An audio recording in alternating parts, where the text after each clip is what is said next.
All right, this is Mr. Gillum, and today we're going to work on some expressions. And one of the things that I really want you to know is that the difference between an expression and an equation is that there's no equal sign. So when I compare an expression with an equation, expression, no equal sign. Equation, equal sign. Okay, so an expression has no equal sign, an equation does have an equal sign, and that's what's going to be the difference here. We're going to practice expressions for a while, and then we're going to start adding equations in the mix. We're going to start having equal signs. So we're not finding what anything's equal to. All we're doing today is we're combining like terms, just simplifying. Okay, so I shouldn't see any equal signs anywhere today because we're not doing equations, we're doing expressions. So let's take a look here. I have an expression over here, and this is the expression. It's an algebraic expression. Okay, and there's some things we need to know about it. Okay, it's a combination of variables, operations, and numbers. Okay, you might see addition, subtraction, division, multiplication, anything. Okay, can be an expression using those four main operations. Each term is separated by an addition or subtraction sign. Now that's really, really important because sometimes it's hard to tell how many terms there are if you're not sure about something like that. So in this case, each thing, so I see an addition sign, a subtraction sign, and an addition sign. So on either side of the addition sign is a term. So in this case, I have 1, 2, 3, 4 terms. So in this case, I have 4 terms. All right. There's 4 terms because there's 3 addition or subtraction signs separating the 4 terms. Okay. All right, so there's 4 terms here, each one separated by addition or subtraction sign. That's really, really important. Okay, a constant is a term without a variable. So looking up here, I have the first term has a variable, the second term has a variable, the third term does not have, or has a variable, the fourth term does not have a variable. So in this case, the constant would be 10. Okay, the number 10. Okay, a coefficient is just the number in front of a variable. So in this case, there we got several different coefficients. In this term, we have a coefficient of 2. In this, we have a coefficient of 3. This guy, we have a coefficient of, well, I shouldn't really, of -4. The sign in front of the number stays with the number. Okay, so we have 3 different coefficients. We have 2, 3, or -4. All right, it's going to be important. And finally, another important vocab term is like terms. Now, terms that are like terms are terms with the same exact variable parts and exponents. So this is really, really, really important. So for instance, it's going to be very tempting for me to write 2x plus 3y is 5xy. But that's not the case. If I have 2 apples and 3 oranges, I don't have 5 apple oranges. I have 2 apples and 3 oranges. They're separate. They're different things. These are x variables. These are y variables. I can't squeeze them together and make apple oranges. Okay. So like terms have the exact same variable part and the exact same exponent. So in this case, the only like terms that we have here would be the 2x and the -4x. Those are the two that can go together. Okay. So in this case, the -2x and the 4x are the like terms. 3y and 10 are different. I mean, they're all different things. They have to have the exact same variable parts. You can't add the 3y with the 10 because the 10 doesn't have a y on it. So let's not make it more confusing than it has to be. The variables and their exponents have to be exactly the same in order to combine them together. So let's take a look here. I have this expression over here again. This is the guy I'm looking at. And what we're going to do is just going to simplify it. Okay. And it's combining like terms and reducing all fractions. So have to have the same variables. You can't put an x with an xy. All right. Those are 2 different things. Have to have the same exact variable parts. The variables must be raised to the same power. Okay, we talked about that. Numbers by themselves are always added together. So if I saw 2 numbers like a 3 and a 10, I could put those 2 numbers together. All the constants can be put together. When I'm looking for the like terms, make sure when you circle the term that you're looking at that's a like term, you circle the sign in front of it as well, because that sign sticks with that term. Okay. And now this is going to be a real test of whether or not you are able to add and subtract integers. Okay, so you need to know your rules for same signs add and keep, different signs subtract. Keep the sign of the bigger number, then you'll be exact. You need to know that. That is important today. And that's why the sign in front of the number is going to matter. Okay, so all our terms need to be labeled with the proper and appropriate sign in front of it. So if I look at this equation over here, let's just pretend I was going to simplify this first example here. What I see is I see a negative 2x and a negative 4x. Okay, so I wrote those right here, negative 2x, and I'm going to put plus a negative 4x. Okay, I'm going to rewrite this in order from with my like terms together. Okay, let's look at more of it that they had the same. I see that this is a positive 3y and a negative 9y, so I have another 3y, and I also have a 9y, negative 9y. And then finally I have this 2x squared back here, and he doesn't have any like terms. He's all by himself. He can't go with the x's because he's got an exponent on him. So I'm going to put plus 2x squared at the end. Okay. Now what I've done here is I've already kind of done the change. I guess I should mention that.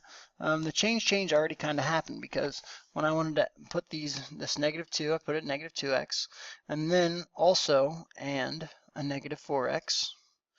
Also, and I had a 3y, positive 3y, and a negative 9y, and plus 2x squared. So I already did the change for you.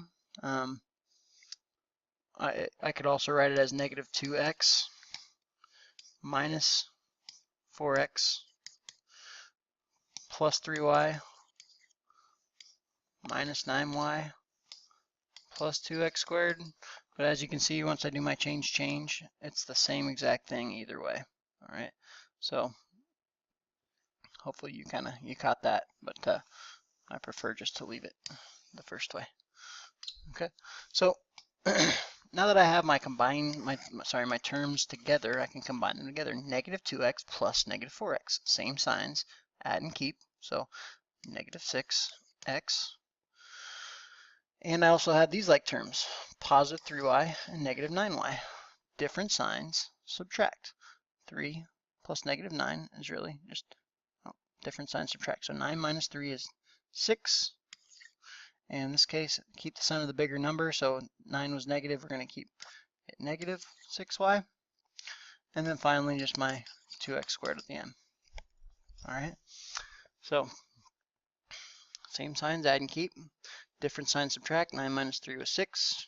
The sign of the bigger number was negative. So we need negative 6y plus 2x squared. Now this is almost perfect. This is almost a perfect answer, except for there's one last thing I need to do. What I need to do is I need to write it in alphabetical order with the biggest exponents first. So x comes before y in the alphabet, so I need to put one of these first. In this case, I'm going to put the 2x squared first because it has a bigger exponent on it. Minus 6x comes next, and then minus 6y. He comes last because he's last in the alphabet. Life's not fair, little y. Okay, so there's your first example. We're going to do several of these because that might have been a little confusing. Let's take a look at another one here. In this case, I want you to circle basically what the like terms are. I see an x squared here and an x squared in here, and those are the exact same variables, the exact same exponents. I'm going to circle that. I'm going to make sure I circle the sign with it as well. Okay, so that negative 3 stays with the x squared. I'm going to go ahead and write those down. 3x squared from him, and then a negative 3x squared right there. Okay, this time I chose not to change. All right, not yet. I also see a positive 6y and a positive 7y. Those are like terms. They have the exact same variable and exponents. So I'm going to write those down next. Plus 6y plus 7y. Now that I have my terms all in order of where I can add them together, I'm going to go ahead and do that. I see that these two can go together. I know that 3 minus 3 is 0, so 0x squared. Or I could say 3 plus negative 3 is still 0, so 0x squared. And also I want to put together these guys over here. Positive 6y and positive 7y makes positive 13y.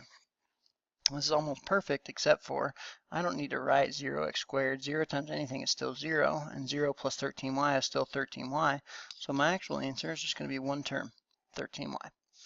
Now, I want you to be careful because a lot of times I see students try to make their answer look like their simplified expression look like just one term, okay? But a lot of times there's going to be more than one term, so we need to make sure that as the case when it needs to be. Once again, let's look at these. I'm going to identify the like terms. I see two x terms that could be put together, and I also see some y terms that can be put together. All right, so now I'm just going to write this out in order. I'm going to say my 3x, and then my minus 2x, and then I have a positive 2y, and a positive 5y. And now I've put them together where they can be combined together. 3 minus 2 is 1x, and then 2y plus 5y is 7y.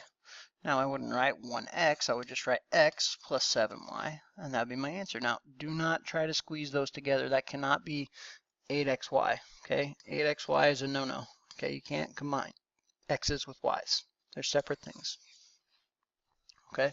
It's going to be hard to remember. I see a lot of mistakes on that. Once again, now we got a few more exponents involved. Let's take a look here. Now, gotta be careful. I see an a squared here, and I see an a squared here, and I'm going to make sure I circle that sign right in front of him as well. So let's go ahead and write down those first. And then let's take a look at the b's. Now, it's going to be tempting to put this b squared with this b, but to be like terms, they have to have the same variable and the same exponent. So this guy is separate from this guy. All right, so I'm just going to write negative 3b squared plus 4b. I'm not able to combine those together because they're not the exact same variable with the exact same exponent. All right, so let's take a look here. I do know that these can go together because they have the same exact variable and exponent. So 4 plus 10, 14, a squared. Now, unfortunately, I can't squeeze this with this, so I need to leave them as two separate parts. And now it's just a matter of putting my terms in order of alphabetical order. I have my A, my B's, and my B's again, and this B has a bigger exponent than this B, so it's actually already in the order I need it to be in. And we're going to call that a trinomial because there's 3 terms there, but we're going to learn about that later. For right now, really the emphasis is just on making sure we can combine our like terms. And so finally, let's do this last problem here. I see negative 3x, a positive 5x, and another positive 5x. All 3 of those are like terms. Let's write those down first. And then I have this negative 2y, which doesn't have any like terms, so I can't be squeezing that in anywhere. Negative 3 plus 5 is 2x plus 5x minus 2y, and 2x plus 5x is 7x. Oops. Minus 2y. So now I just need to make sure my variables are in order from alphabetical order.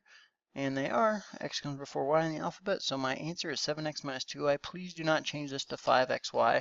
Okay, that is not correct. Those are different things. These are apples, these are oranges. I can't take oranges away from apples and get apple oranges. It doesn't happen. It doesn't work that way. So that's it for today. Combining like terms. And like I said, I want to emphasize again, these are expressions, not equations. Okay, expressions. There's no equal signs. I shouldn't see any equal signs on your paper today. All right, and that's it.